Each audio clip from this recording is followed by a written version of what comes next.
រូបមន្ត round up round up គឺផ្ទុយពី round down ណាបង្កត់ឡើងបង្កត់ឡើងគឺវាផ្ទុយពី round ពីបង្កត់ចុះបង្កត់ឡើងមានន័យថាគឺឲ្យតែមានលេខអីក៏ដោយ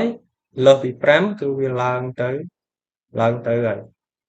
ឡើងទៅលេខតបទាំងអស់មិនមែនថាឥឡូវនេះលេខខ្ញុំប្រកប2ខ្ទង់ណាមានន័យថា2ខ្ទង់អញ្ចឹងមានន័យថាធ្វើឲ្យលេខ1លេខ2អញ្ចឹងពីលេខ5នេះឡើងត្រឹមលេខ5ហ្នឹងឡើងលេខ1នេះឡើងទៅ2ឡើង2ខ្ទង់ដូចគ្នាអញ្ចឹងឡើងលេខ5នេះទៅជាលេខ6អញ្ចឹងណាអញ្ចឹង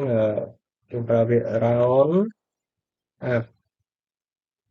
ហើយ number ឡើងនេះ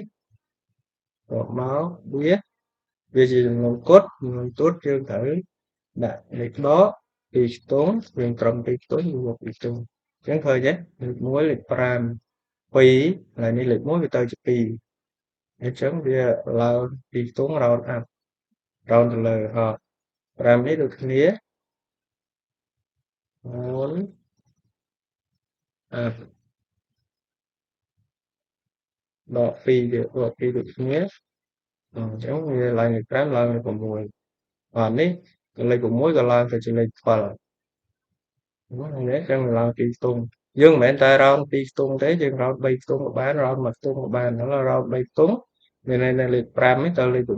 6ជួនវាខ្ញុំរោន3ខ្ទង់រោនអត់3ខ្ទង់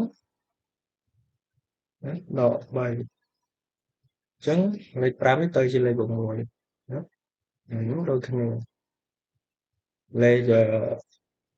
5នេះទៅជាលេខ5ហើយលេខ4នេះទៅលេខ5អញ្ចឹង round up មានន័យថាវាឡើងរហូត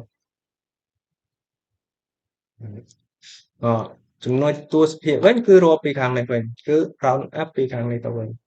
នេះខាងក្រោយទៀតបានខ្ទង់ប៉ុណ្ណឹងអញ្ចឹង round up គឺឡើង round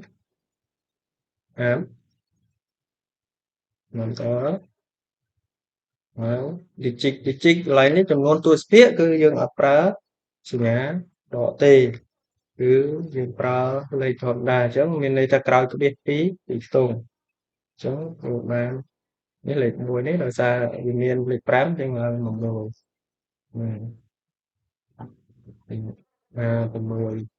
ចឹងអានេះ6វា2ខ្ទង់ដល់2ខ្ទង់ដដែល